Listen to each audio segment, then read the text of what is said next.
दर्शकबिन नमस्कार। कार्यक्रम सरकारमा स्वागत छ। म निमेश बन्जाडे। कञ्चनपुरमा 13 वर्षीय बालिका निर्मला पन्तको बलात्कारपछि हत्या भयो।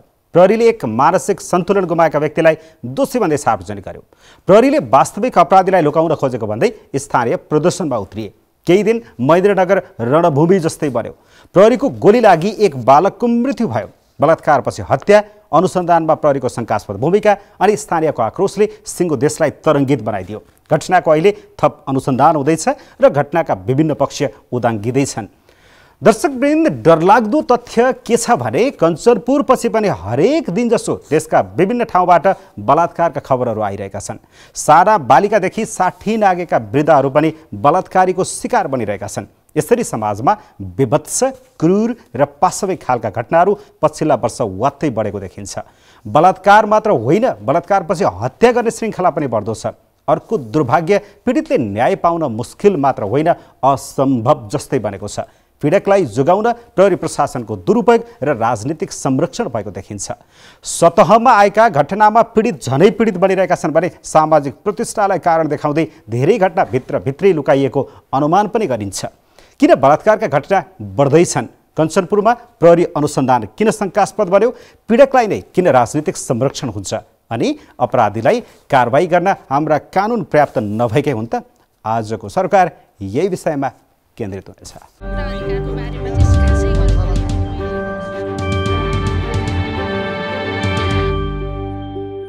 दर्शकबिन, आज हामीसँग छलफलका लागि हुनुहुन्छ अधिवक्ता पुनदेवी महर्जन सुजाना। सुजानाजी, यहाँलाई कार्यक्रममा स्वागत छ। धन्यवाद। यसै गरेर हामीसँग हुनुहुन्छ लेखक अर्चना थापा। यहाँलाई स्वागत छ। पूर्व मन्त्री एवं नेकपाकी प्रतिनिधि सभा सदस्य रेखा शर्मा, यहाँलाई पनि कार्यक्रममा स्वागत छ। हजुर, धन्यवाद। र नेपाल प्रहरीका पूर्व एआइजी विज्ञानराज शर्माजी, यहाँलाई पनि कार्यक्रममा स्वागत छ। मैले कुराकानीको सुरुवात गर्न चाहन्छु विज्ञानराज शर्माजीबाट। सबैभन्दा सुरुको चरणमा हामी पहिलो कुरा कहाँबाट सुरुवात गरौँ भने कञ्चनपुरको घटना, जुन निर्मला पन्तको बलात्कार हत्यापछि प्रहरी अनुसन्धानमा स्थानीयले शङ्का गरे, त्यो खालको ठुलो आन्दोलन भयो। महेन्द्रनगर एक प्रकारको रणभूमि जस्तै बन्यो केही दिन, र एकजनाको त प्रहरीको गोली लागि मृत्यु पनि भयो। यो प्रहरीको स्थिति किन शङ्कास्पद देखियो? कञ्चनपुरको घटनामा प्रहरीको अनुसन्धानै सन्देहको घेरामा आयो। यो त साह्रै दुर्भाग्य भयो नि, किन होला? यसमा सुरुदेखिको केस जब राति प्रहरी कार्यालय पुगे, आफन्तहरू मेरो छोरी हराइन्, खोजिदिनु पऱ्यो भन्दाखेरि भोलि खोजिदिन्छु, त्यहाँबाट सुरु भयो यो आक्रोश। त्यो रेस्पोन्स चाहिँ यदि छिट्टै गर्दा ल कहाँ जाउँ, ल हिँड्नु, साइकलमा मोटरसाइकलमा झरी पऱ्यो भने ल हिँड्नु जाउँ भनेर भने भए त्यतिखेर नै यो अवस्था आउँदैन थियो। पुलिस भने पहिलो रेस्पोन्स हो, स्टेटको पहिलो हो, त्यो क्राफ्ट हो। त्यहाँ त्यसले उसको व्यवहारले सरकारप्रतिको धारणा बन्छ पब्लिकको, त्यहाँ बिग्रियो। त्यसपछि आएर भोलिपल्ट पनि ढिला भएको छ। घटनास्थलमा केही मान्छेहरूले साइकल देखेका छन्, साइकल देखेर आएर भनेका छन्। पछि खोज्न जाँदाखेरि लास फेला परेछ, 3टा पुलिस गएको छ, अरू बाँकी पब्लिक गएको छन् भने टोटल यस्तोमा त क्राइम सिनलाई त प्रोटेक्ट गर्नुपर्छ। त्यो क्राइम सिन भनेको त घटनास्थलमा त प्रमाण हुन्छ। त्यहाँ पहिला म यति मात्रै बुझ्छु, प्रहरीले किन त्यो खालको व्यवहार देखायो? त्यहाँ उसले सामान्य ठान्यो यो हराएको हो, फेला पर्न सक्छ भन्ने। यो इजी, मतलब प्रहरीमा यस्ता बानीहरू कहिलेकाहीँ अझै पनि छ, त्यो सुधार गर्नुपर्ने अवस्था छ। प्रहरीले फेला परिहाल्छ नि, पानी परिहाल्छ, अहिले सुतिरहेको छौँ किन जाने भन्ने रिल्याक्स फिल गरेर मात्र गर्यो। त्यो सेन्सिटिभिटी चाहिँ बुझेन पब्लिकको। र त्यो मर्का सुरुबाटै उसले गल्ती गर्यो। गल्ती सबभन्दा पहिलो गल्ती नै त्यो आक्रोश हो अहिलेको। त्यो सुरुमा उसले राम्रो रेस्पोन्स गरे भए यो अवस्थामा यो लेभलमा जाँदैन थियो जस्तो मलाई लाग्छ। पछि रेखाजी, तपाईँलाई कस्तो लाग्छ प्रहरीको त्यहाँको त्यो अनुसन्धानको शैली? यो नै अनुसन्धानको शैली जसरी अब विज्ञानराज सरले जे भन्नुभयो नि, सरकारको फिल्डको रेस्पोन्स गर्ने, सरकारको फिल्डमा राम्रो नराम्रो बनाउने भने त्यहाँको लोकल कर्मचारी, लोकल पुलिसै हो होइन। त्यस कारणले गर्दाखेरिमा यो जुन ढङ्गको यो बलात्कारका घटनाहरू जुन गम्भीरताका साथ लिनुपर्ने हो, त्यो गम्भीरताका साथ नलिएको देखिन्छ अहिले पनि हेर्दाखेरिमा, सबै हेर्दाखेरि। अर्चनाजी, तपाईँलाई कस्तो लाग्छ? हाम्रो समाजमा के छ भने एक त महिलाको मुद्दा, त्यसमा पनि महिला हिंसाका मुद्दा, त्यसमा पनि त्यो महिला कुन वर्गमा पर्छ त्यो पनि महत्त्वपूर्ण कुरा हो। गरिब तबकाका सीमान्तकृत वर्गका महिला छन् भने उनीहरूको त उपस्थिति नै नदेखिने, नजानिने र उत्तर जवाबदेही नहुने खालको एउटा मनस्थिति बनिसकेको छ। त्यसले सामान्यकरण नै गरिदियो। केटी हरायो के भयो त, के नै भएन भन्ने खालको परिवारको न रहेछ जस्तो पनि भयो। सबै विषयले एउटा त महिलाका विषय नै सामान्य गरिदियो। हराइन् के भयो भन्ने जुन आम बाउको दुःख हुन्छ त्यो नै बुझेन प्रहरीले। प्रहरीको पनि दिमागमा जसरी आम जनताले हेर्छ महिलाका मुद्दा त्यसले चाहिँ सामान्यकरण गर्दै एकदमै बेसिक के पनि त होइन भोलि जान्छु त्यो मात्रै होइन त्यहाँका सिडिओ साहबहरूले पनि त्यसलाई सामान्य रूपले लिदिए। जो चाहिँ सबभन्दा जोसँग शक्ति छ जोसँग कानुन कार्यान्वयन गर्न सक्ने स्रोत छ उहाँहरूले नै सामान्य भएर लिदिनु भयो भने त आज जुन स्थितिमा हामी छौँ यो स्थिति त आउन यो बाहेक त अरू कुनै स्थिति नै आउन सक्दैन थियो। यही आउँथ्यो। पुण्यजी तपाईँलाई चाहिँ कस्तो लाग्यो? यो सर्वप्रथम त यो घटनालाई जसरी बाहिर ल्याइयो त्यो एउटा भिक्टिम छ जो महिला छ महिलाको नाम सहित बाहिर आयो यो एउटा राम्रो परिप्रेक्ष्य चाहिँ पक्कै पनि होइन।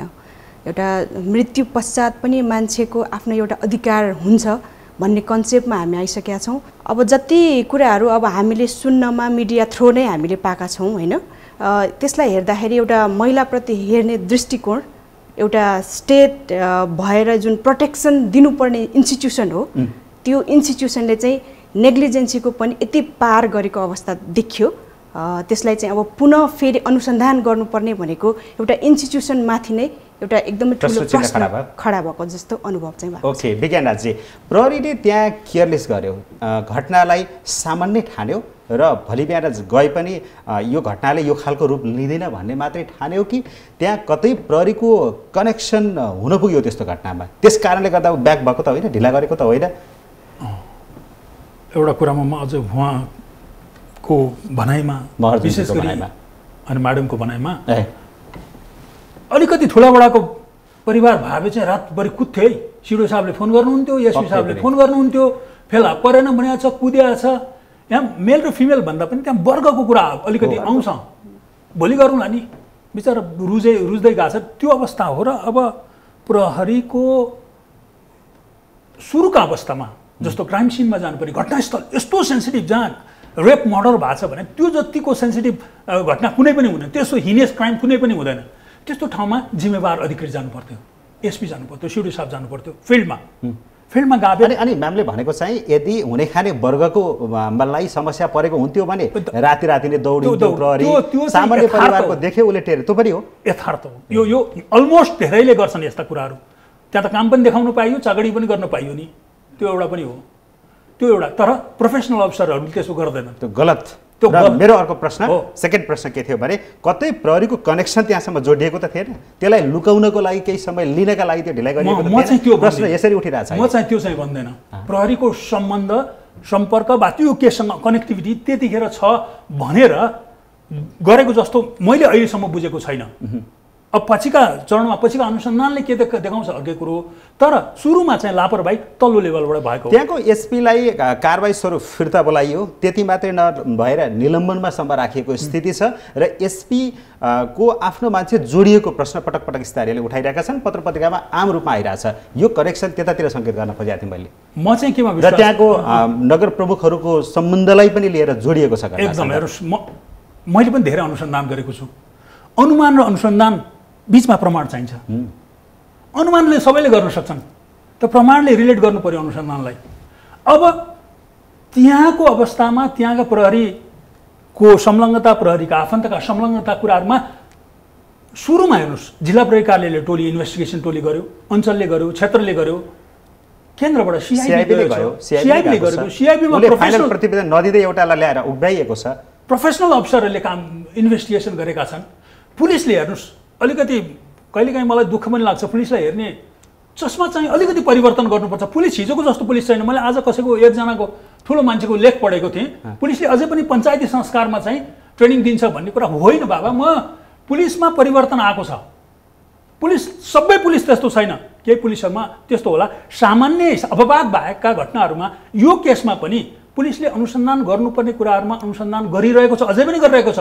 विशेष टोली गए पनि अनुसन्धान अधिकृत प्रहरी नै हो।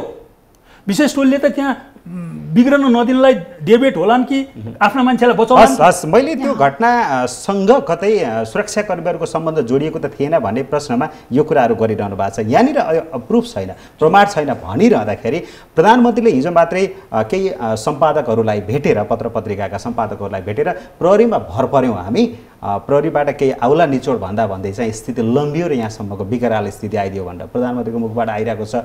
अर्को कुरा चाहिँ एसपीलाई कारबाही गरेर ब्याक गर्नेदेखि लिएर निलम्बनमा सम्म त यतिकै राखेको होइन होला नि त। त्यसमा के कुरा छ भने एसपीको विगतमा उसको व्यवहार कुनै पक्षसँग नजिक हुने, अर्को पक्षलाई चाहिँ ठाडै हेप्ने, उसका व्यवहारहरूले पनि यो रिफ्लेक्सन भएको छ। त्यसको यो मुद्दामा उसको एक त लोकल पनि भइदियो, त्यही घर पनि छ, एकै ठाउँको मान्छे त्यसरी बस्दाखेरि कति गाह्रो हुन्छ भन्ने यो पनि हो। र अर्को उसको आफन्त जो भनौँदोको संलग्नताको कुराहरूमा नि सिआइबी लगायत टोलीहरूले विस्तृत अनुसन्धान गरेको छ। मैले पाएको हिसाबले अनुसन्धान छ, सङ्केतहरूप्रति जुन भनाइहरू आछन् त्यताप्रति इङ्गित गरेर अनुसन्धान भइरहेछ, हिजो पनि भएको थियो, अहिले पनि छ। रेखाजी, पुलिसको तर्फका प्रश्नहरू यसरी सोधिरहँदा राजनीतिक दल, राजनीतिक नेता, राजनीतिको आम प्रवृत्ति पनि प्रश्न सोधियो कि यहाँनिर चाहिँ प्रश्न उठिरहेछ त्यतातिर पनि। केही नेताहरू नेत्रीहरूले यसलाई चाहिँ पोलिटिकल कलराइज गर्नुभयो, यो चाहिँ हुनु दुर्भाग्य हो भनेर आएको छ। यस्ता कुराहरूमा त कम्तीमा राजनीति नघुसाइदिउँ, राजनीति नघोलिदिउँ जनताको माग छ। पोलिटिकल कलर घुसाउनु हुँदैन भन्ने कुरामा म 100% सहमत। यसमा के हो भने चाहिँ यो विषय त्यो मात्रै होइन, सुन्नु, यो हाम्रो जुन सामाजिक कलङ्कको विषय छ, यो विषय कसैलाई दोष थोपरेर हामीले छुट्टी पाउने विषय पनि होइन। यो हाम्रो सिङ्गो समाजको दायित्वको विषय हो भन्ने ठान्छु म। कुनै एउटा पक्ष विपक्ष अनि यो पार्टी त्यो पार्टी, यो व्यक्ति त्यो व्यक्ति, यो पनि होइन। यो किनभने हामी जिम्मेवार नेताहरूबाट पनि यस्तो होइन, कैयन बेला यस्तो एउटा बोलिन्छ। अर्को कुरा के छ, दुवै कुरा छ यसमा होइन। यसमा राजनीतिक रङ दिएर बोल्ने कुरा पनि एकातिर छ, अर्कोतिर कुनै अमुक राजनीतिक दल वा अमुक राजनीतिक नेतालाई फेरि यसको दोषभरि पन्छाएर अनि यसलाई अर्कोतिर राजनीतिक रूपमा अर्कोतिर मोड्ने पनि यो प्रवृत्ति गलत हो। यसो गरिनु हुँदैन, दुवै गरिनु हुँदैन। नेताले चाहिँ प्रतिपक्षले यसो आन्दोलन भड्कायो जस्तो पनि देखियो भनेर भनिदिने, कसैले चाहिँ सरकारलाई असफल बनाउनका लागि यस्ता प्रवृत्तिहरू बढिरहेका त होइनन् भनेर प्रश्न तेर्साइदिने। अनि आम सरकारमा बोल्ने संसद केही समय त पहिला त सुरुमा त चुपचाप जस्तो देखियो। तपाईँले सङ्कल्प प्रस्ताव ल्याउनु भयो, त्यहाँ ठुलो हङ्गामा भयो, पछि बल्ल बल्ल कार्यसूचीमा गयो, पास भयो, यो विषयमा पनि कुरा गरौँला। तर बोल्नुपर्ने त्यहाँ आबद्ध संयुक्त रूपमा आवाज बुलन्द गर्ने ठाउँमा अलि सुरुमा कम देखिने, तर बाहिर चाहिँ यो अत्यन्तै चिप खालको अभिव्यक्ति दिएर स्थितिलाई झन् भड्काउने, यो चाहिँ बिल्कुल बन्द गरौँ। त्यो एकदम त्यो प्रवृत्ति बन्द गरौँ, यसमा म पनि सहमत। तर एउटा कुरा के हो भने संसदभित्र सुरुमा आवाज उठेनन् यसो कुरा होइन। निर्मला पन्तदेखि ल्याएर अरू थुप्रै घटनाहरू योभन्दा अगाडि पनि छन्, योभन्दा पछि पनि घटना भएका छन्। ती हरेक घटनामा सुन्नु, हरेक घटनामा हामीले कैयन बेला सामूहिक रूपमा, कैयन बेला आफ्नो ढङ्गले पनि फेरि त्यहाँ कुराहरू उठाइएको छ, उठेका छन्। कुरा उठाउने कुरामा कुनै कन्जुसाइ छैन, कुनै उयो छैन। म एउटा थोरै के मात्र राख्न चाहन्छु भने जे त्यहाँ अहिले अनुसन्धान भइरहेको छ त्यो अनुसन्धानलाई प्रमाणित हुन दिनुपर्छ। आशंकाहरू थुप्रै उब्जेका छन्, यहाँले भन्नुभयो जस्तो, ती आशंकाहरू प्रमाणित हुन्। त्यसपछि के त भन्दाखेरि त्यसलाई कुनै पनि बहानामा, कुनै पनि शक्तिले, कुनै पनि तागतले संरक्षण गर्न नसक्ने स्थिति हामीले पुर्याउनुपर्छ। हस् अर्चनाजी, अब यो मैले प्रहरीको भूमिकाको विषयमा रेखाजीसँग पनि थोरै जानौँला, अझ विज्ञान राजीसँग अझ बढी मैले जान्न चाहन्छु। यहाँबाट धेरै कुराहरू अझै बाँकी छन्। तपाईँसँग चाहिँ मैले के बुझ्न चाहन्छु भने कि बलात्कारका घटना अहिले जति यो भोल्युम चाहिँ मात्रा यसरी बढेको छ नि, लाग्छ अहिले नै यो अति विकराल समस्याको रूपमा आयो समाजमा। समाज अत्यन्तै विच्छेद हुने तरिकाले यस्ता घटनाहरू घटिरहेछन् भन्ने देखिरहेको छ। तर तपाईँले लामो समाजको यात्राको स्टडी पनि गर्नुभएको छ। यो पहिला पनि यस्तै हुन्थ्यो कि पछिल्लो पटक यो अहिले बढ्या हो, पहिला हुन्थ्यो नदेखिएको हो कि के हो स्थिति? अब त्यस्तो तथ्याङ्क त जम्मा गरेका छैन। पहिला यस्तो हुन्थ्यो यस्तो कुनै पनि यस्तो डाटा कलेक्सन गरेका छैन। तर अहिले हेर्दाखेरि के देखिन्छ भने बलात्कारका घटनाहरू, यौन हिंसाका घटनाहरू चाहिँ बढी आइरहेछ समाजमा। यसको धेरै कारण हुनसक्छ। एउटा के हुनसक्छ भने सबैसँग अहिले मिडिया एक्सेस छ। तपाईँले देखेको चाहिँ अहिले बढी भएको हो, अलि बढी सुन्नमा पनि आउँछ र तथ्याङ्क हेर्ने हो भने अहिले बढी भएको हो जस्तो लाग्छ कि पहिला दबाइएको थियो, अहिले चाहिँ बाहिर मुखरित भएको सतहमा आएको हो जस्तो लाग्छ? दुइटै मलाई लाग्छ पहिला पनि हुन्थ्यो। पहिला डरले, विभिन्न समाजको लाज, महिलाले भन्नु हुँदैन भन्ने पनि थियो, चेतनाको कमी थियो। अब हातमा अहिले प्रविधि विकास भएको छ, हातमा फोन छ। अहिले त मान्छेले फोन लिएर पिटेको, हत्या गरेको सबै फोटोहरू छ्यापछ्याप्ती मिडियाले नलिँदा पनि सबैको हातमा बाहिर छरपस्ट पारेको, सबै गरेको छ। त्यसले गर्दा पनि अलि छरिएको होला। पहिला पनि थिएन भनेर म मान्दिनँ, थियो होला। अहिले झन् बढिया छ, अहिले बहस पनि बढिया छ। चेतनाका कार्यक्रमहरू पनि बढिया छन्। सरकारले अहिले पनि संविधानहरूमा परिवर्तन ल्याउने त्यसै हिसाबले ल्याएको छ, त्यसबारे पनि बहस चलिरहेछ।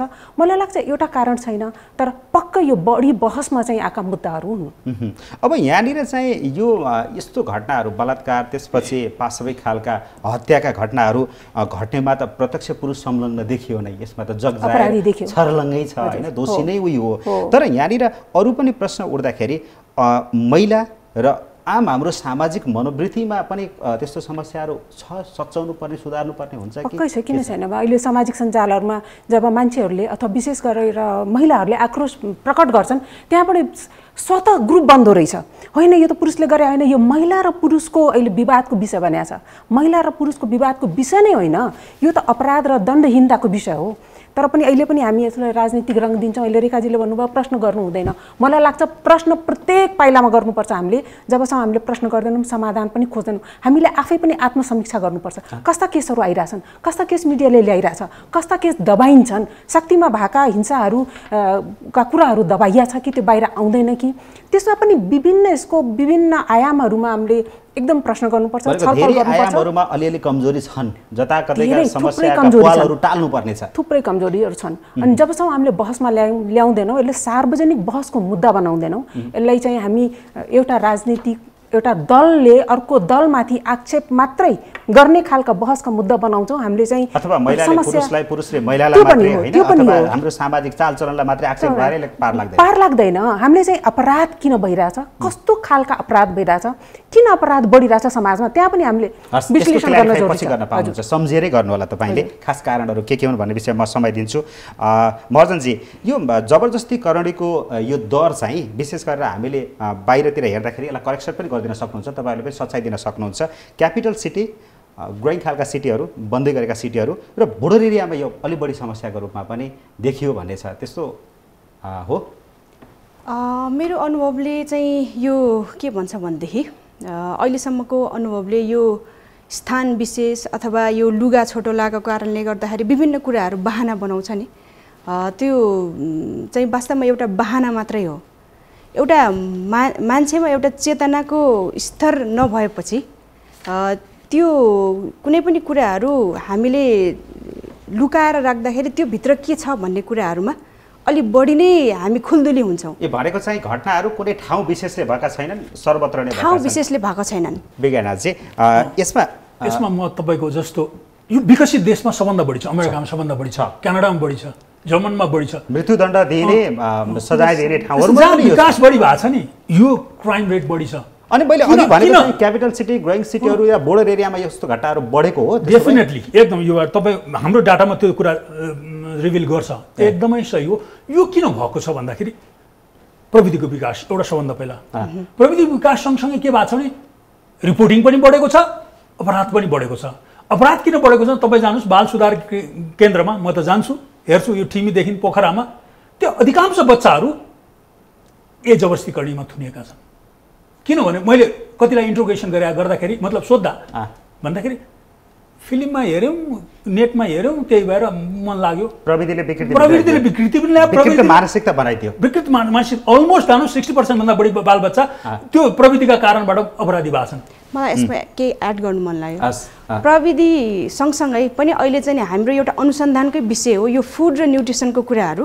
जुन फुडहरू हामीले खाइराखेका छौँ त्यसले गर्दाखेरि पनि अनावश्यक बच्चाहरूमा विचारदेखि लिएर होइन एउटा जिनका कुराहरूदेखि लिएर हर्मोनका कुराहरूदेखि लिएर यी कुराहरूले पनि कतै असर परिराखेको छ। यो चाहिँ रिसर्चको पाटो नै छ एउटा। ओके भने यो अत्यन्तै गहिरो कुरा गर्नुभयो, मसिनो कुरा होइन भित्रसम्म। र बच्चाहरू मात्र यसमा संलग्न छैनन्, वृद्धहरू पनि संलग्न छन् र पीडित भएका छन्, शिकार भएका छन्। रेखाजी केही भन्नुहुँदैन? न, मैले यसमा चाहिँ कस्तो भन्दाखेरि जस्तो यो घटनाहरू अब विज्ञान र सरहरूलाई अझ बढी इन्भेस्टिगेसनमा लाग्यो भने अझ बढी थाहा पनि हुन्छ होइन।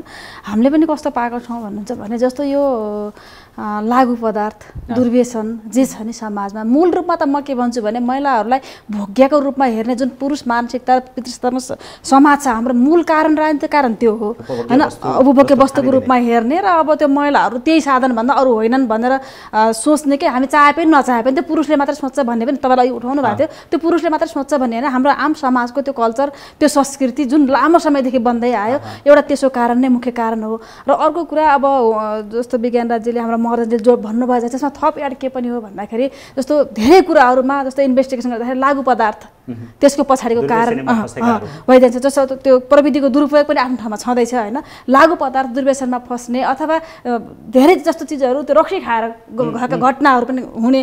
अनि यो कुराहरू समग्रमा यो कुराहरूलाई नै हल गरेर जान सक्दाखेरि अप्ठ्यारो कस्तो छ हेर्नुहोस्, तपाईँहरूले दिएका तथ्याङ्कहरू पनि ठिक छन्, तर्कहरू पनि ठिक छन्, तर एउटा परिवारभित्र बाबुद्वारा छोरी बलात्कृत भएको छ, हजुरबाद्वारा नातिनी बलात्कृत भएको छ, यसलाई कुन चाहिँ तत्त्वले कारण हो भनेर समाउन सक्ने नै भएन कि जटिल भयो कि।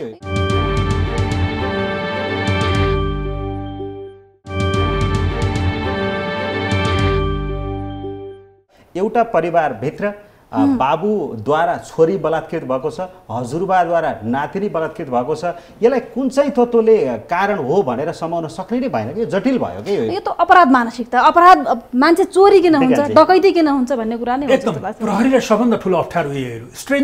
स्ट्रेन्जरबाट स्ट्रेन्जर क्राइम भएको छ भने हामीलाई केही गाह्रो छैन। यो त आफन्त रिलेटिभ वर्क प्लेसमा हाकिमले स्टाफलाई, तपाईँ श्रीमानले कन्सेन्ट बेगरको श्रीमतीलाई, फ्यामिलीभित्र सानो बच्चालाई बुढाबुढीले, यो भित्रको अपराध भएको कारणले गर्दा त्यहाँ रिपोर्टिङ च्यानल पनि हुँदैन, एकदमै गाह्रो। अमेरिकामा पनि विगत आजभन्दा 2 वर्षहरूको डेटाले 35% अपराधको रिपोर्टिङै हुँदैन अमेरिकामा पनि। त्यस्तो विकसित मुलुकमा पनि। ठिक छ, अब विकसित मुलुकलाई देखाएर हामी तर्सिन पाइँदैन। हामी चाहिँ जति सक्छौँ यहाँ चाहिँ हाम्रो समाजलाई शुद्ध पार्नुपर्छ, स्वच्छ सफा राख्नुपर्छ भन्ने कुरा गरिरहँदाखेरि तपाईँहरूलाई प्रहरीलाई जसरी अप्ठ्यारो भएको छ नि अनुसन्धान गर्ने, यस्ता अपराध कहाँनिर कसले घटाउँछ भन्ने कुरा थाहा नहुनाले गर्दाखेरि अर्को कुरा सर्वसाधारणलाई प्रहरीसँग के पनि अप्ठ्यारो भइदियो भने चाहिँ प्रहरीलाई विश्वास गर्ने ठाउँ पछिल्लो पटक गुम्दै गयो कि। नेपाल प्रहरी त साउथ एसियामै राम्रो गनिने प्रहरी हो नि त, सबैले इज्जत गर्ने प्रहरी हो। तपाईँको 12 वर्ष 18 वर्ष अगाडिका घटनाहरूलाई पनि पछि आएर फाइन्ड आउट गरेको छ, दोषी पत्ता लगाएको छ, वाह कमाएको छ। यस्तो प्रहरी यस्ता घटनाहरूमा चुकिदिन्छ कि दुर्भाग्य यहाँनिर भयो। प्रहरी करेक्सन किन नहुने? मोरङमा अस्ति भर्खर एउटा अपराधीले पत्ता लगायो नि त। मतलब हेर्नुहोस्, एउटा सानो घटना कहीँ पत्ता लगाउन सकेन भने बृहत घटना पनि पत्ता लगाएर पुलिसप्रति मैले भने नि प्रहरीमा केही व्यावसायिक अवसरका कारणबाट प्रहरी संस्थाप्रतिको यो अनास्था बढेको मात्रै हो। प्रहरी व्यावसायिक अझै पनि छ। ठिक छ, व्यावसायिक छ, तर प्रहरीले कञ्चनपुरको घटनामा फेरि पनि शङ्का हुने कामहरू भयो भनेर उठेका प्रश्नहरू म तपाईँसँग एक एक गरेर बुझ्न चाहन्छु, यसको जवाब दिनु होला। जस्तो अहिले जो दोषी भनेर पक्राउ परेको छ ऊ व्यक्तिले चाहिँ खुकुरी प्रहार गरेर हत्या गरिएको भन्छ, तर चाहिँ स्थिति हेर्दाखेरि घाँटी दबाइएर या अरू गरेर मारिएको स्थिति छ।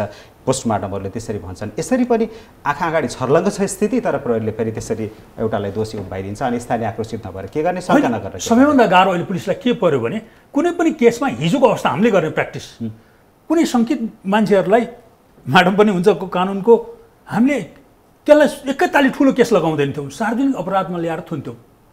सार्वजनिक अपराधमा ल्याएर थुनिसकेपछि बिस्तारै त्यो अनुसन्धान गर्दै जाँदाखेरि यदि त्यो ज्यानमा परिणत भयो भने त्यसलाई ज्यानमा गर्थ्यौँ। अब अहिले त्यो अवस्था छैन। नयाँ ऐनले, नयाँ ऐनका कारणबाट उसलाई पहिल्यै चाहिँ म्याथप केमा गर्नु पर्यो, ज्यानमा गर्नु पर्यो। यो अन्तिम होइन। मेरो प्रश्न चाहिँ दोषी जसलाई भनेर उपाइएको छ उसले एक तरिकाले मैले यस्तो गरेको हो भनेर भन्न लगाइयो अथवा भनियो भन्ने आएको छ कुरा, तर स्थिति हेर्दा अर्कै छ कि त्यहाँ अनुसन्धान फितलो भयो प्रहरीको, बाहिर सर्वसाधारणले देख्ने गरेरै फितलो भयो, प्रहरी चुक्यो। सबैभन्दा गाह्रो पुलिसले अनुसन्धानमा के भन्नु, क्राइम सिन मैले भने घटनास्थलै डिस्टर्ब भयो। अर्को टेक्निकल इन्भेस्टिगेसनको लागि त्यस्तो भए प्रहरीले लामो गहिराइमा पुगेर अनुसन्धान नगरिकन फाइन्ड आउट पनि त गर्नु भएन। यो अन्तिम अहिले समातेको मान्छे अन्तिम त होइन नि, तर देखाइयो त मतलब र पीडितको विरोध नभएको भए त्यो अन्तिम नै हुन्थ्यो होला। त्यो विरोध त्यहाँ विरोध नभएको भए जनताले विरोध नगरेको भए बुवालाई बोलाएर तपाईको छोरीको हत्या यही नै हो, तपाईले चाहिँ उजुरी दिनुस्, तपाईले मान्नुस् भनेर मानसिक खालको तनाव पनि आयो भन्ने कुरा आयो नि त। केही चिज कमजोरी रह्यो होला, तर कमजोरी अझै छ विज्ञान सर, अझै छ। यहाँनिर अझ के छ भने जहाँ हत्या भएको ठाउँ छ त्यहाँ रातभरि पानी परेको छ, सब चाहिँ पानीले भिजेको छ, तर त्यहाँ सँगै रहेको बुक चाहिँ भिजेको छैन। यस्तो सामान्य कुरा, एउटा चप्पल छ अर्को चप्पल छैन, अनि जुन घरमा गएर पीडित बाहिर निस्किएपछि बाटोमा हत्या भएर फालिएको भनिएको छ त्यो घर स्थानीयले शङ्काको घेरामा राखेका छन्। त्यहाँ भएका दुईजना लेडिजहरू अथवा महिलाहरूलाई शङ्काको घेरामा राखेका छन्। उनीहरूले पनि शङ्कास्पद अभिव्यक्ति दिएका छन् पीडितकी आमालाई। उनीहरूले भनेका छन् मेरो छोरी खोइ भन्दाखेरि तिम्रो छोरी पहिला गयो यस्तो आएको छ। पुलिस मैले भन्न खोजेको पुलिसले त्यस्ता कुरा त देखिरहेको छ नि, तर त्यतातिर किन गएन? अझै प्रश्न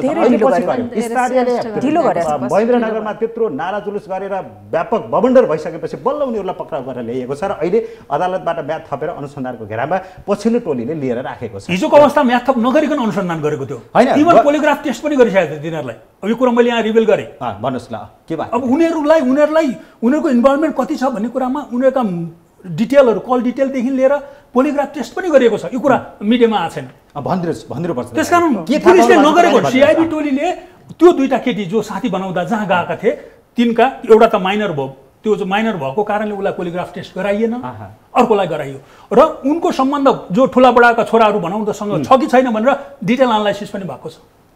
भनेको यो कुरा प्रहरीको बाहिर आइदिएन। यो सर्टेन कुराहरू, यो कुरा मेरो नलेजमा आयो, मैले यो कुरा यहाँ भन्ने मौका पाएँ। ठिक छ, यसको अर्थ फेरि यो नलागोस् कि हामीले जसलाई इन्डिकेट गरेर कुरा गरिरहेका छौँ, जुन पात्रका बारेमा कुरा गरिरहेका छौँ उनीहरू नै दोषी हुन् भन्ने हाम्रो किटानी होइन कि पिण्डै हामी यहाँबाट भन्न सक्दैनौँ। तर स्थानीयले उठाएको प्रश्नको जवाब तपाईँ एउटा भूतपूर्व प्रहरीको अधिकृत भएको हुनाले कसरी हेर्नुभयो तपाईँले भनेर तपाईँसँग बुझ्न खोजिरहेका छौँ। र अर्को दिन आमा जान्छन् त्यही घरमा, पीडितकी आमा जान्छन् र त्यही बेलामा एक्कासी साइकल भेटियो बालिकाको भन्ने आउँछ, त्यही बेलामा फेरि लास पनि त्यतै हुन सक्छ भन्ने अभिव्यक्ति आउँछन्। त्यसरी स्थानीय आक्रोशित भए। त्यो स्थानीय आक्रोशलाई प्रहरीले सम्बोधन गर्न त्यति बेला किन सकेन? एकदम हो, सबैभन्दा मैले अघि नै भने पहिलो रेस्पोन्स, सेकेन्ड रेस्पोन्स, घटनास्थलको सुरक्षा गर्न पुलिस चुकेको हो। तब यहाँले भन्नुभयो किताब लगायत अरू चिजहरूका, मतलब त्यो चिजलाई संवेदनशीलपूर्वक हेर्नुपर्ने पार्टमा चाहिँ प्रहरी चुक्या कारणबाट यो अवस्था आएको हो। अब विश्वास गर्न सकिन्छ अब नयाँ जो अनुसन्धान टोली गएको छ यसले सत्य तथ्य बाहिर निकाल्छ, अब ढुक्क भए हुन्छ। एकदमै प्रहरी प्रति पनि ढुक्क भए हुन्छ। म त प्रहरी कोही व्यक्ति विशेष अधिकृत माथि अविश्वास गर्नु होला, तर सङ्गठनमा व्यावसायिक प्रहरी राम्रो कुरा हामी चाहन्छौँ। यही राज्यका संविधानहरू त सबल हुनु पर्यो, सक्षम हुनु पर्यो, सबैले विश्वास गर्न हुन सक्ने खालको हुनु पर्यो। रेखाजी त्यत्रो घटना भयो त्यहाँ चाहिँ होइन, अब अहिले स्थिति त सहजतर्फ जाँदैछ, हामी त्यो सहजतालाई फेरि असहजतातिर लाने होइन, तर त्यसको चाहिँ फाइनल निचोड निस्कियोस् भनेर मात्रै छलफल चलाएका छौँ। यसले सम्बन्धित अधिकारीहरूलाई पनि प्रेस होस् भनेर हामीले कुराकानी गरिरहेका छौँ। त्यहाँनिर स्थानीय सरकार पनि थिए, प्रदेश सरकारहरू पनि थिए होइन, तिनीहरूको भूमिका चाहिँ त्यहाँनिर देख्न सकिएन। के भयो त्यहाँ समस्या? म थोरै अगाडि तपाईँले भन्नुभन्दा थोरै अगाडि गएँ म। जस्तो अब त्यहाँ जे भयो नि, जस्तो अहिले आएर जे भइरहेछ यो हुनुको पछाडि भनौँ न त्यहाँ त केही न केही त समथिङ रङ त थियो नि होइन। जस्तो इन्भेस्टिगेसनको सन्दर्भमा, अरू सन्दर्भमा त आखिर त्यहाँ केही कमजोरी भएर न अर्को छानबिन समिति बन्यो, अर्को इन्भेस्टिगेसन अर्को तरिकाले नयाँ इन्भेस्टिगेसन सुरु भएको छ अहिले त्यहाँ होइन। र हामी के विश्वास गर्छौँ भने, के विश्वास गर्नु हामीले पनि जरुरी छ भने अब हुने इन्भेस्टिगेसनले सत्य तथ्य पत्ता लगाउनेछ, दोषी बाहिर आउनेछ र दोषीले अब हाम्रो कानुनअनुसार कडाभन्दा कडाको सजायको भागीदार हुनुपर्नेछ। हामी सबैले चाहेको कुरा यो हो। यसका निम्ति वातावरण बनाउने हामी सबैको दायित्व र कर्तव्य पनि हो। हामी यो वातावरण एउटा वातावरण यहाँ बनाइरहेका छौँ। मलाई यस्तो पनि अहिले महसुस भइरहेको छ होइन। स्थानीय त्यहाँ जसरी हुनु पर्थ्यो, त्यहाँ अब जसरी फिल्डमा जुन खालको वातावरण बन्यो, मलाई लाग्छ त्यहाँ कसैले पनि यो पक्ष उपक्ष भनिएको छैन। सबै यो घटनाका विपक्षमा सबै उभिएका छन् अनि सबै अब त्यहाँ जुन ढङ्गले पहल हुन सक्नु पर्थ्यो, जुन ढङ्गले आउनु सक्नु पर्थ्यो, त्यो ढङ्गले भएन कि भन्ने एउटा कुरा भयो। जस्तो कार्यक्षेत्र होइन अथवा हामीले कति गर्ने कति नगर्ने, सङ्घीय सरकारकै मुख ताक्ने भन्ने स्थिति नै कतिपय कुरा अलमल भएको पनि हुनसक्छ होइन। जस्तो अब पुलिसले इन्भेस्टिगेसन सुरु गरिसके पछाडि होइन त्यहाँ अब अरूले के अरे झन् त्यो अनुसन्धानलाई प्रभाव पार्ने गरेर अरू केही गर्नु पर्थ्यो भन्ने कुरा पनि भएन, अरू थप केही कुरा हुन्छ। तर पनि फेरि सुरुवातको अनुसन्धानमाथि केही डाउट भइसके पछाडि जुन ढङ्गले स्थिति होइन अब त्यो जसलाई दोषी भनेर ल्याइयो त्यो दोषी होइन भन्ने आम त जनमानस त्यस्तो देख्यो नि, त्यो हुन पनि सक्ने भयो। त्यो अझै इन्भेस्टिगेसन भइरहेको अर्को कुरा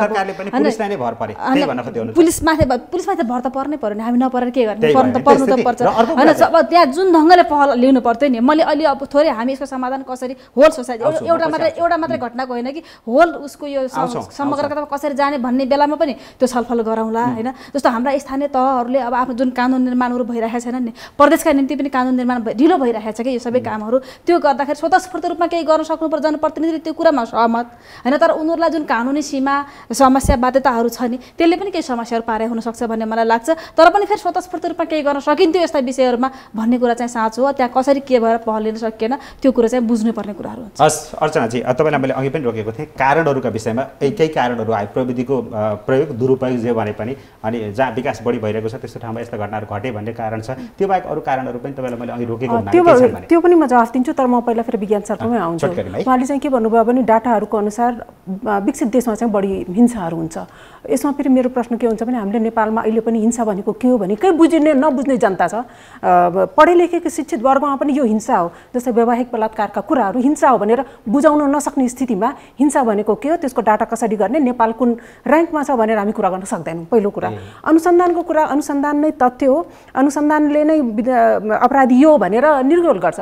तर अनुसन्धान गर्ने के स्टाफ हुन्, कसले अनुसन्धान गर्दैछ, कसरी लेखिया छ अनुसन्धानको रिपोर्ट, त्यसमा पनि फेरि प्रश्न गर्ने धेरै ठाउँ हुन्छ। त्यसैले अनुसन्धानलाई मात्रै अपराधी निर्कोल गर्ने एउटा साधनको रूपमा म मान्न सक्दिनँ आजको दिनमा। मलाई के लाग्छ त्यसलाई पनि प्रश्न गर्नुपर्ने हुन्छ। त्यसलाई पनि जनताले थाहा पाउनु पऱ्यो कसले गरिरहेछ, के अनुसन्धान गर्ने प्रक्रिया के थिए। दोस्रो कुरा तपाईँले भन्नुभयो अहिले प्रश्न कारणहरूमा अरू पनि कारणहरू छ हाम्रो बलात्कारका घटनाहरू घट्ने। हेर्नुहोस् अनुसन्धान गर्ने मान्छे नै हो नि, हामी मान्छे नै हो। त्यसमा पनि झन् कसले अपराध गर्छ, जोसँग शक्ति हुन्छ, जो ठुला तबकामा हुन्छ, जोसँग पैसा हुन्छ, जसको शारीरिक रूपले बलियो हुन्छ हो, तर बलियो पनि हुन्छ। त्यो साधनले, स्रोतले, कनेक्सनले जसलाई के लाग्छ म जे गरे पनि म चाहिँ जोगिन्छु, त्यो मान्छेलाई अपराधी त्यहाँ देखाउनलाई कम त गाह्रो हुँदैन।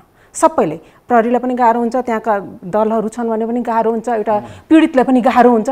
त्यो पनि हामीले ध्यानमा राख्नुपर्छ। हामीले त्यति एकदम सजिलो सतही रूपमा यसलाई बहसको मुद्दा बनाउन सक्दैनौँ। हामीले हेर्नुपर्छ अपराध गर्ने, प्रायः जसो अपराध गर्ने को छन्। अब तपाईँले आफै भन्नुभयो कि त्यो मान्छेलाई समात्यो, उसले चाहिँ मैले नै मारेको खुख्रीले भनेर पनि भन्यो।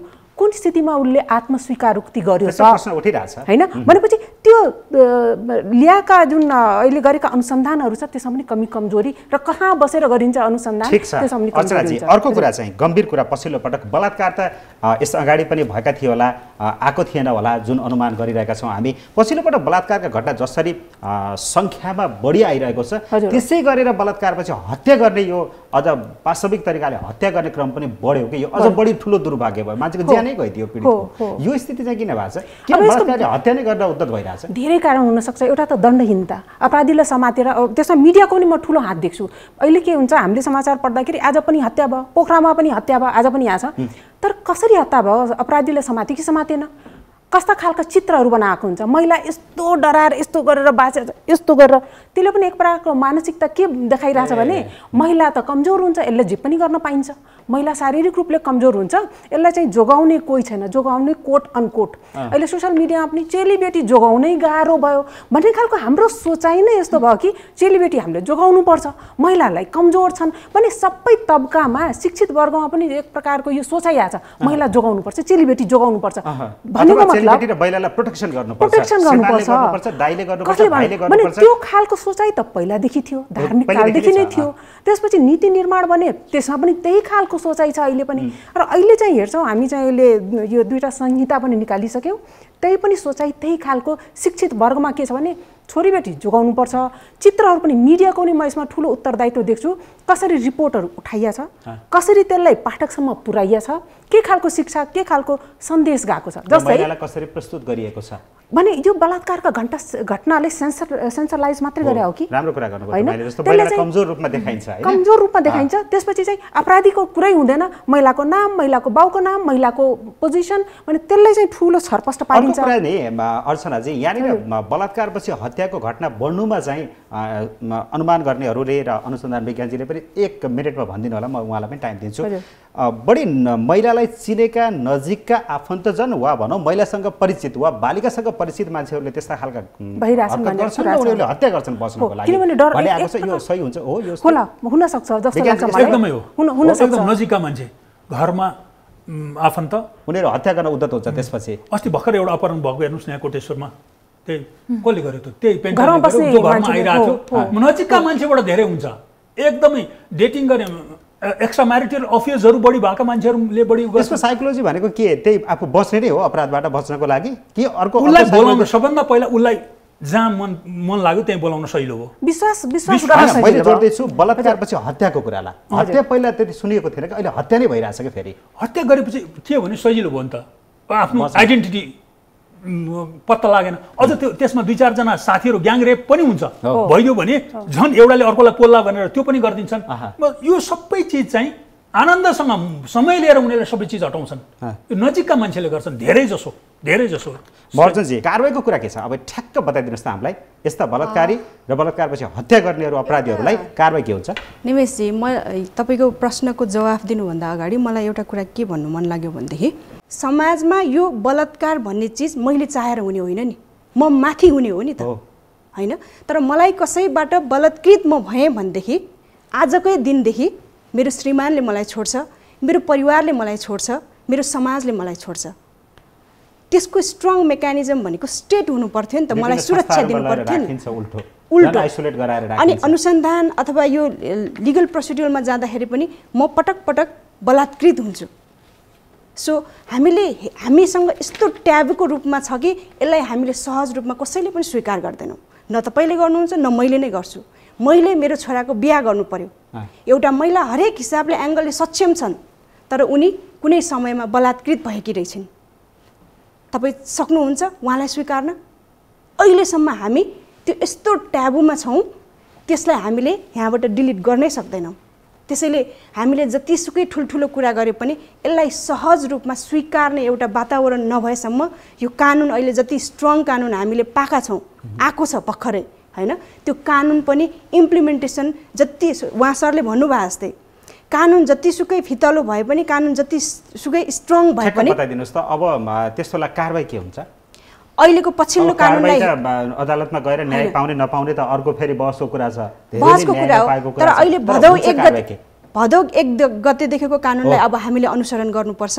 यो कानुनले चाहिँ अहिले यसरी जो बलात्कार गर्छ र ज्यानैसम्म लिने मान्छेलाई चाहिँ आजीवन कारावासको सजाय र जन्मकैद भनेको हाम्रो 25 इयर्स, पहिला 20 इयर्स मात्र थियो, अहिले चाहिँ बढाएर 25 इयर्समा ल्याएको छ। र अब यो कानुनले चाहिँ हामीले चाहिँ अब कानुन त एकदमै कडा कानुन आयो नि त, अब घट्छ कि 25 वर्ष कैद हुन्छ कि ऊ बाँचुन्जेल कैद हुन्छ? आजीवन। यसरी जो बलात्कार गर्छ होइन, बलात्कार जसले गर्छ, बलात्कार गरेर ज्यान पनि लिन्छ भनेदेखि उनलाई चाहिँ आजीवन कारावासको सजाय हुन्छ। अनि बलात्कार मात्रैमा 25 इयर्स। बलात्कार पछि हत्या गर्यो भने ऊ चाहिँ आजन्म जीवनभर नै जेलमा बस्छ। बलात्कार मात्रै गरेको छ भने ऊ 25 वर्ष जेलमा बस्ने कानुनी प्रावधान छ, भर्खरै आएको छ। ओके, अब तर यसमा यसो निमेश सर कस्तो छ भने जस्तो म्यामले भन्नु ठिकै कुरा गर्नुभयो। जस्तो अब जबरजस्ती गरेर त्यसपछि हत्या, होइन? हाम्रो अहिलेको फौजदारी संहितामा यो व्यवस्था भएको छ, यसलाई जीवित रहेसम्म भन्ने ब्राकेटमै छ, आजीवन कारावास गर्ने। र प्लस त्यसमा अझ के पनि छ भने त्यसलाई जस्तो हाम्रो आचरण सुध्रेको यताउता कैद मिना गर्ने चलन छ नि, त्यो पनि गर्न पाउँदैन त्यसमा चाहिँ, होइन? कैद मिना पनि हुँदैन। विभिन्न क्याटेगोरी छ, जसमा 4-5वटा 1 मिनट म्याम 4-5वटा घटनाहरू छन्, त्यस्ता घटनाहरू, होइन? त्यो सँगसँगै त्यो जबरजस्तीकरण र त्यसपछिको हत्या छ। र अरू करणीहरूमा जुन छ नि एज अनुसार छ, होइन? जस्तो एज अनुसार आउँदाखेरिमा 10 देखि 14 वर्षसम्मको बालिका छ भने त्यसलाई 14 देखि 16 वर्षसम्मको कैदको व्यवस्था छ, होइन? त्यसै गरेर 14 देखि 18 वर्षसम्म हुँदाखेरिमा 10 देखि 12 वर्षसम्म छ, र 18 वर्षभन्दा माथिको हुँदाखेरिमा 7 देखि 10 वर्षसम्म कैदको व्यवस्था छ। तर यसमा जसरी अब वैवाहिक सम्बन्धमा पनि जबरजस्तीकरणमा 5 वर्ष कैदको व्यवस्था अहिलेको हाम्रो फौजदारी संहिताले गरेको छ। यसरी हेर्दाखेरिमा हिजोभन्दा अब कानुन त कडा छ, होइन? तर पनि अझै पनि के लाग्छ भने अब हुन त कानुन बनाउने ठाउँमै हामी छौँ, हामीले त्यो पहल पनि गर्नुपर्छ, प्रयत्न पनि गर्नुपर्छ। अब हामी मृत्युदण्डलाई अब हामीले स्वीकारेका छैनौँ, होइन? अब त्यो हाम्रो विभिन्न हाम्रा सन्धि हस्ताक्षर छ, तर पनि यसमा बढी अझ के गर्न सकिन्छ जस्तो लाग्छ भने मलाई जीवित रहेसम्म सश्रम कारावास त्यो व्यवस्था मात्रै गर्न सकियो भने पनि अब मरेको भन्दा ठुलो हुन्छ जस्तो लाग्छ है कता कता यसो हेर्दाखेरिमा। लिगल्ली चाहिँ यो बलात्कार र रेपको केसमा चाहिँ जस्तै कुनै पनि अरू केसहरूमा 1 वर्षसम्म सजाय हुने यताउता केसहरूमा चाहिँ जस्तै निलम्बन भनेको अब के सस्पेन्समा राख्न सक्ने प्रावधानहरू पनि ल्याएको अवस्था छ। तर यो बलात्कारको केसमा चाहिँ स्ट्रिक्टली पाइँदैन भन्ने कुराहरू छ।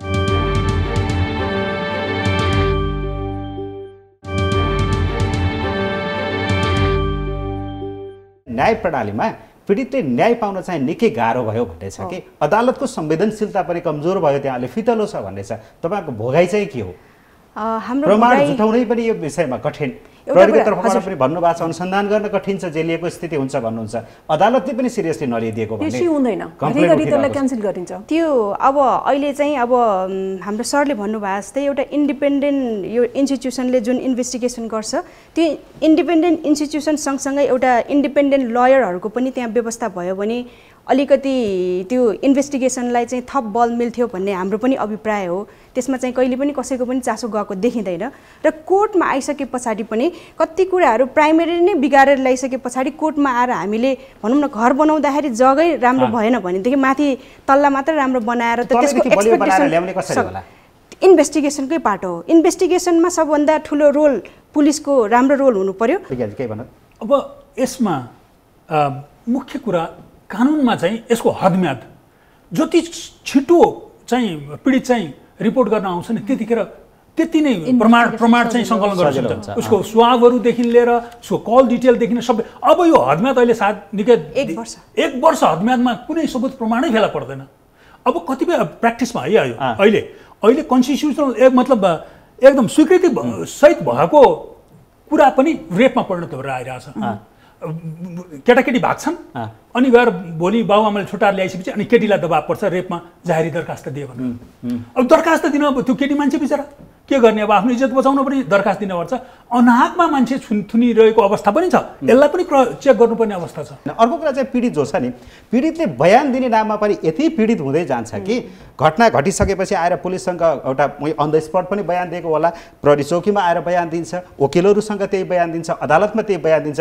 बयान दिँदा दिँदा त झन् बढी पीडित हुन्छ कि यो कल्चर फेर्नु पर्दैन? सबैभन्दा पहिला हामीले पुलिस कहाँ आउने भने पहिला कहाँ भन्दाखेरि पहिला राज्यका आउने पुलिस कहाँ आउँदैन, हाम्रो महिला तथा बालबालिका सेवा केन्द्रहरू छन् नि, त्यो केन्द्रहरू मजबुत बनाउनुपर्छ। हो, मैले यो प्रश्न पनि व्यावसायिक अवसरहरू राख्नुपर्छ, त्यो छैन। हेर्नुहोस्, मैले अब एउटा पीडित बलात्कृत पीडित महिलालाई पुरुष अनुसन्धान अधिकृतले सोच्छ भने पटक्कै मेल खाँदैन। भन्न कति लाज लाग्छ उसलाई।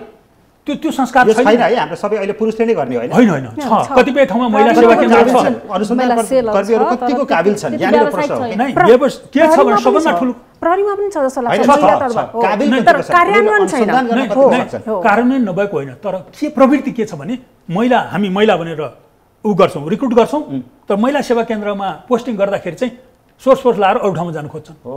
हेर्नुहोस् है, हामी भनेको महिला प्रहरी अधिकृत पनि त्यस्तो ठाउँमा बसेर काम गर्नुभन्दा अन्यत्र उनीहरू मतलब वडा प्रहरी कार्यालय, जिल्ला प्रहरी कार्यालयमा त्यहाँ मोटिभेसनको कुरा पनि होला। प्रहरीको संयन्त्रले मोटिभेट गरेर होइन न, जस्तो एउटा महिलालाई एक सदरमुकामबाट अलिक टाढा सेवा केन्द्रमा महिला सेवा केन्द्रमा खटाउनु पर्दाखेरि ऊ आएर रुन्छ बच्चा लिएर आएर, त्यो महिला प्रहरीलाई सपोर्ट गर्नुपर्ने दायित्व छ। यो गइरहेमा यसको गइरहेमा किन नजाउँ भने प्रहरी संरचनाभित्र यस्ता अनुसन्धान गर्न महिलाका बारेमा काबिल महिला प्रहरी अनुसन्धानकर्मीका रूपमा त्यहाँ हुनुपर्छ। त्यसलाई सरकारले बनाउनु पर्यो। महिलाले न्याय पाउँदैन, त्यसलाई काबिल महिला प्रहरी पनि भन्न मिलेन। किनभने जबसम्म समाजमा विभेद छ, महिलाले गर्ने काम चाहिँ बालबच्चा हेर्नै पर्ने, भान्सा हेर्नै पर्ने, घरको काम पनि सकाउने पर्ने, त्यो सँगसँगै प्रहरीको काम गर्न जानुपर्ने भनेपछि जब घरमै उसको श्रीमान उसको घरका सदस्यहरू उसलाई त्यो अगाडि बढाउँदैनन्, त्यो काबिल कसरी हुन्छ? त्यो काबिल भन्ने नै प्रश्न सामाजिक दायित्वकै रूपमा लिनुपर्छ। जस्तो जे घटनाहरू छन् नि, यसलाई हाम्रो समाजले अघि म्यामले पनि भन्नुभयो सामाजिक दायित्वको रूपमा लिँदैन कि। अनि अहिले के दोषी को भन्दा दोषी भिक्टिम, जो भिक्टिम हुन्छ उही दोषी हुने। पीडित आफै पनि पीडामा छ, तर पीडित बाहेक हामी जस्तो महिलाहरू जो चाहिँ अब भन्छौँ हामीले चाहिँ केही भएकै छैन, उहाँहरू पनि पीडित। त्यो पनि आमा भएको नाताले, मेरो पनि आफ्नो छोरी छन्, मैले त्यो समाचार पढ्दा मेरो मनस्थिति यस्तो भइसकेको छ अहिले कि मैले छोरीलाई यो पनि गर्नु हुँदैन, बाहिर जान खुम्चाउन खोज्ने एउटा छोरीहरूलाई भनेपछि हामी आफै पनि मानसिक रूपले मनोवैज्ञानिक रूपले पीडित भइरहेछौँ। दिनका दिन जुन हामी घटना पढ्छौँ, जस्तो खालको समाचारको रिपोर्ट आउँछ, त्यसले झन् पीडा थपेको छ हामीलाई। हामी हिंसामा परेका छैनौँ, हामी पनि मलाई लाग्छ हामी पनि धेरै जसो महिलाहरू आमाहरू बच्चाहरू छोरीका स्पेसली आमाहरू उहाँ झन् मनोवैज्ञानिक हिंसामा परेका छन्, जसको अहिले कारण पनि पत्ता लागेको छैन। हामीले त मलाई लाग्छ साइकोलोजिकल काउन्सिलिङ चाहिन्छ। अब जुन खालका घटनाहरू हामी सुन्छौँ पढ्छौँ, छोरीलाई हामी प्रतिबन्ध लगाउँछौँ, हामी उसको लागि संसार सङ्कुचित गर्छौँ। अर्को कुरा चाहिँ यहाँनिर एउटा गम्भीर प्रश्न पछिल्लोपल्ट के उत्पन्न भएको छ भने यो बलात्कारको घटनालाई यति सामान्यीकरण पनि गरियो कि पहिला चाहिँ पुरुष र महिला राम्रो सम्बन्ध छौन्जेल चाहिँ ठिकै छ केही नभन्ने, यो अझ बढी लिभिङ टुगेदरहरूमा पनि बढी आउँछ। पछि जब कुरा मिल्दैन नि त्यसपछि चाहिँ मलाई रेप भयो भनेर चाहिँ जाने, महिला जाने र यो पनि पछिल्लो पटक यसका यो घटनाहरू पनि बढ्दो छन्। यसलाई कसरी हेर्नु भएको छ तपाईँहरूले? अब यसमा त दुईटा कारण हुनसक्छ। एउटा चाहिँ त्यो पहिला महिलालाई थाहा थिएन यस्ता नियम कानुन बनेको छ, सायद सहेर बसेकी थिइन् होला, अनि पछि जब थाहा पाइने होइन कानुनले मलाई संरक्षण गर्छ, यो विरुद्ध म बोल्नुपर्छ, त्यो स्थितिमा पनि गएको हुनसक्छ। निमेशजी, मलाई थप्नै मन लागेको अहिलेको जेनेरेसनमा चाहिँ हामीसम्म चाहिँ हामीले पनि पढेका थियौँ स्कुलमा नैतिक शिक्षा भनेर, होइन? त्यो शिक्षाको लेभललाई चाहिँ अलिकति हामीले अब के गर्ने कसो गर्ने भन्ने कुरा चाहिँ त्यो नैतिक शिक्षाको लेभललाई चाहिँ हामीप्रति हेर्ने दृष्टिकोण कसरी हेर्ने हो त? यी घटनाहरूलाई चाहिँ हामीले सधैँभरि ट्याबुको रूपमा लिने हो कि होइन? यसलाई पनि एउटा रोग अथवा एउटा एक्सिडेन्टको रूपमा हामीले कसरी एक्सेप्ट गर्ने? त्यो नगरेसम्म हामी यो कुरैमा मात्र रहन्छौँ। कसैले बलात्कार गर्दैछ अथवा त्यो ट्र्यापमा महिला परिरहेछ भने उसले आत्मरक्षाका लागि कतिसम्म गर्न पाउँछ? यो कानुनले अहिले पहिला पनि थियो नै। यदि मलाई कसैले ट्र्यापमा पारेर बलात्कार गर्दैछ भन्ने कुरा मलाई थाहा जानकारी भयो अथवा म त्यहाँबाट उम्किन फुत्किन खोज्दाखेरि मैले यदि ममाथि मलाई अपहरण गर्ने होस् या मलाई रेप गर्न आउने व्यक्तिमाथि होस्, मैले कुनै आइलाग्दाखेरि जाइलाग्दाखेरि उहाँको मृत्यु नै भयो भने पनि मलाई कानुनी रेस्पोन्सिबिलिटी चाहिँ हुँदैन। तर यो भन्दैमा मलाई बलात्कार भयो अथवा मलाई अपहरण गर्यो तर त्यसको रिक चाहिँ मैले 3 महिना पछाडि गएर मैले गरेँ भनेदेखि त्यसको चाहिँ के पनि हुँदैन है फेरि।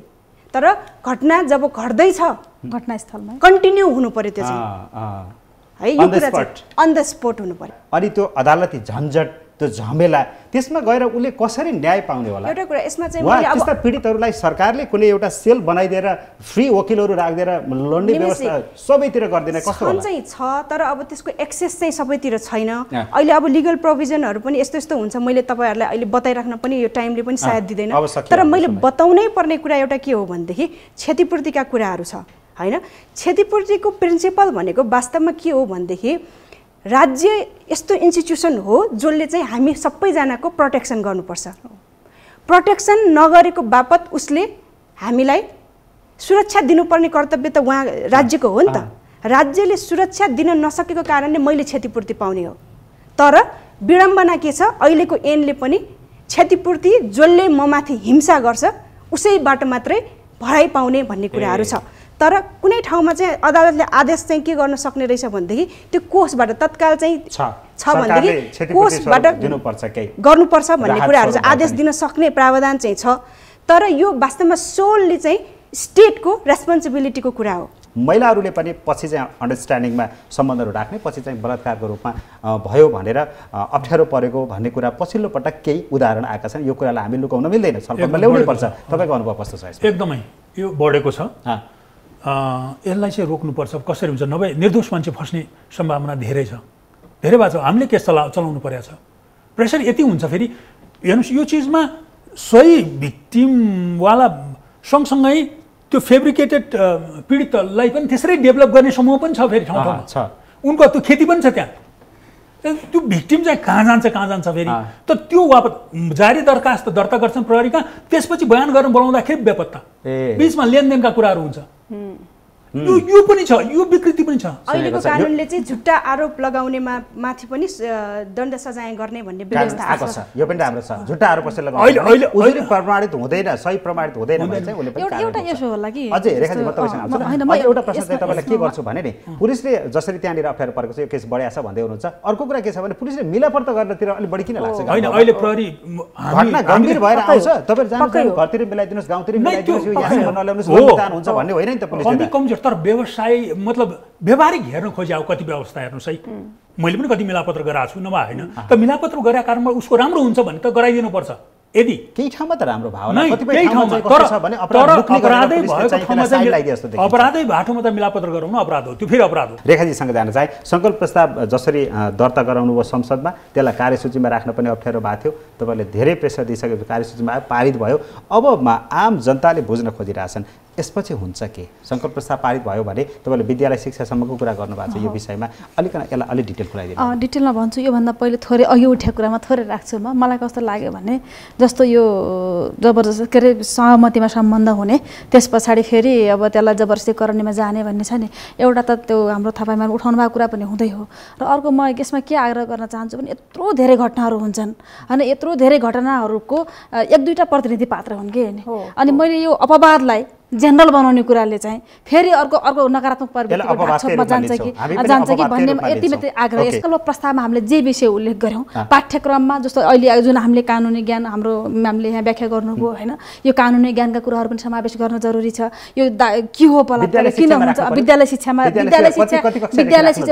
प्राथमिक शिक्षामा यिन घटनाहरू के हुन्, यो बाल दुर्व्यवहार के हो, यौन दुर्व्यवहार के हो, यी कुराहरू त्यतातिर परिचय गर्नु पर्यो। र यसको कानुनी पाठ के हुन्छ, लिगल पाठ के हुन्छ, क्लास माथि जाँदै गर्दाखेरि प्लस 2 सम्मै पनि यसलाई फेरि विकास गर्दै लगेर कम्पलसरी रूपमा यसलाई गर्नुपर्छ। त्यो हामीले सङ्कल्प प्रस्तावमा पनि पेश गरेका छौँ होइन।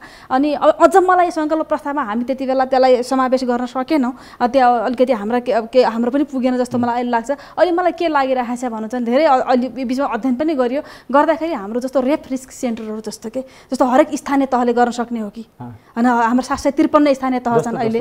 जस्तो कस्तो भन्नु चाहिँ अघि हामीले भन्यौँ नि, जस्तो जो मान्छे रेपबाट भिक्टिम हुन्छ त्यो मान्छे सामाजिक रूपमा पुनर्स्थापित छैन, त्यसलाई समाजमा बस्न भन्दा त्यसलाई सामाजिक रूपमा सहज रूपमा कसरी बसाउने, त्यसको पुनर्स्थापना कसरी गर्ने, त्यसलाई तत्काल रेस्क्यु कसरी गर्न सकिन्छ भन्दा जस्तो प्रहरी अन्तर्गत पनि त्यो हुनसक्छ, स्थानीय तह अन्तर्गत त्यो पनि गर्न सकिन्छ जस्तो लाग्छ।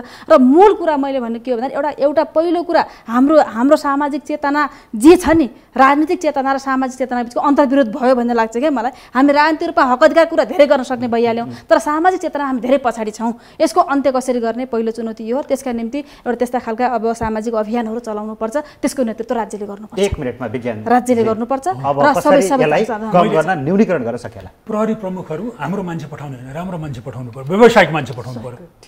मेरो पार्टीको तेरो पार्टीको भन्ने होइन। सबभन्दा पहिला त्यो गर्ने हो भने 50% क्राइम रोकिन्छ, बन्द हुन्छ, कसैको आदेश मान्नु पर्दैन। सबभन्दा पहिला राज्यले गर्नुपर्ने। अर्को छ सङ्कल्प प्रस्ताव अहिले माननीयजीहरूले गर्नुभएको छ, यस्ता सङ्कल्प प्रस्ताव धेरै भएको थियो जस्तो लाग्छ मलाई। पहिला मतलब संसदले गरे पहिलोपल्ट, तर यस्तो बहसहरू संसदमा धेरैपल्ट भएको थियो। प्रधानमन्त्री कार्यालय अन्तर्गत महिला एउटा युनिट छ सशक्त, सेमिनार गोष्ठी परिपत्र गर्छन्, हेडक्वार्टरमा प्रशस्त मैले देखेको पनि छु। मतलब लगानी राज्यको छ, तर त्यसको इम्प्याक्टफुल रिजल्ट कहाँ छ त? खोइ एनजिओ छ, आइयुएनजिओ छ महिला हिंसा रोक्नलाई, त्यत्रो पैसा खर्च भएको छ।